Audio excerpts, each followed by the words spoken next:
Honnêtement, je pense qu'il faut considérer la médecine, tout comme les longues études, comme une course d'endurance et non pas comme un sprint. Si tu uses tout ton carburant dès le départ, tu auras du mal à arriver jusqu'à la ligne d'arrivée. Je me souviens, une des questions qu'on me posait le plus souvent, mais cette question, elle devait forcément arriver à un moment donné. Combien d'heures travailles-tu par jour ?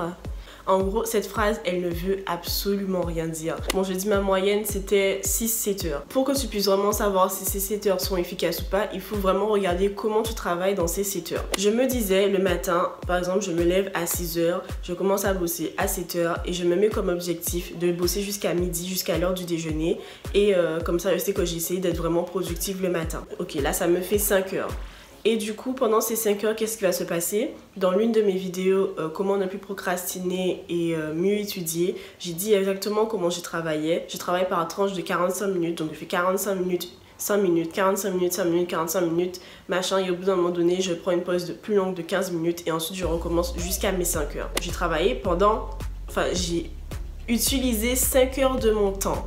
Mais en vrai, je n'ai pas travaillé pendant 5 heures parce qu'il faudrait, pour voir vraiment combien de temps j'ai travaillé, il faudrait retirer toutes mes pauses et c'est ça la différence. Par exemple, je me dis pareil, ok, je bosse et tout et que je fasse une première séance de 45 minutes, que je fasse mes 5 minutes, 45 minutes et qu'après, au fur et à mesure, je commence à me fatiguer et je perds du temps et mes pauses sont beaucoup plus longues et je prends mon téléphone et je perds une demi-heure, etc. Et après, je me dis, ah non, faut que tu te reconcentres. Alors, je recommence à bosser et puis j'essaie de réapprendre à bosser, etc. Déjà, midi arrive sur moi. Donc, en fait, déjà là... Ça fait 5 heures où je ne travaille pas vraiment, enfin où j'ai pas vraiment travaillé pendant 5 heures. Et du coup après l'après-midi, il faudra que je continue ce que j'avais commencé le matin, etc. Et en vrai, dans cette journée, j'aurais pu dire que j'ai relativement bossé pendant, on va dire, allez, 7-8 heures. 7-8 heures. Alors qu'en vrai, peut-être bosser en tout, en recollant vraiment toutes les parties où j'ai bien bossé, 4 heures. Il faudrait, je pense, faire le maximum pour ne pas avoir autant de grosses coupures. Parce que la première journée, j'ai pu travailler toute la matinée. J'étais focus, j'étais concentrée. J'ai pu apprendre tout ce que je voulais comme je le voulais et j'avais tout mon après-midi pour moi. Limite, je pouvais aller à la plage, faire tout ce que je voulais, mais j'avais quand même bien bossé. L'autre journée, j'ai travaillé le matin, mais j'étais un peu...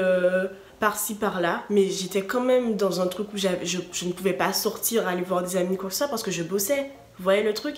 L'après-midi, pareil, j'avais pas terminé le truc du matin, donc je devais encore bosser. Et arrivé le soir, en fait, je me rends compte que j'ai passé plein de temps à apprendre peut-être un seul cours, prendre ça de temps pour apprendre un seul cours. Et je n'ai pas profité de ma journée. Peu importe ce que j'avais décidé de faire, mais vu que là, j'ai perdu tellement de temps que... ça laisse pas vraiment la place pour faire autre chose. En gros, ce que je tenais à vous expliquer, c'est que ce n'est pas tant la quantité que vous effectuez qui est importante, mais c'est la qualité du travail que vous produisez. Donc effectivement, je conçois, quand par exemple vous entendez les gens dire je bosse tant d'heures, ça peut être stressant parce que tu peux avoir l'impression que tu travailles beaucoup moins bien que ces personnes.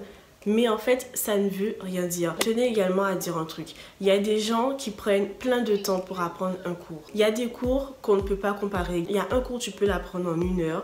Et un autre cours, tu peux l'apprendre en 3 heures. Il y a ce même cours, quelqu'un peut l'apprendre en 4 heures, tandis que toi, tu peux l'apprendre en 2 heures. Mais c'est pas parce que cette personne l'a appris en 4 heures que ça veut dire qu'elle est moins efficace que toi. Ça se trouve, elle va peut-être aussi également mieux le retenir que toi parce qu'elle y a pris plus de temps. Ou pas. Ça dépend vraiment de la personne. Je pense qu'il faudrait pas se concentrer sur les autres. Vraiment se concentrer sur soi et se dire, est-ce que je travaille suffisamment? Est-ce que j'ai l'impression d'être productive? Et c'est vrai, c'est un concours. Mais dans tous les cas, si vous devez réussir à ce concours, il ne faudrait pas que ça soit parce que les autres sont mauvais que vous réussissiez. Mais c'est parce que vous êtes bon que vous devez réussir. Donc voilà, je pense qu'il est vraiment important d'organiser son temps, de gérer son temps de travail et de voir combien de temps qu'on peut vraiment bosser efficacement. Mais pour chaque personne, ce temps, il est différent. Et de quand même garder un temps pour aussi faire une activité. Si tu arrives à travailler 4 heures bien efficacement sans que ça te pose problème et que tu sens que tu es à jour, ok, pareil pour les 10 heures, travaillez le nombre d'heures que vous voulez tant que ça ne vous démoralise pas et tant que vous êtes bien avec ce temps de travail et bien dans votre vie en fait. Il y a beaucoup de personnes qui me posent des questions pour rester motivée et tout. Je pense que c'est la prochaine vidéo que je ferai et elle risque d'être intéressante.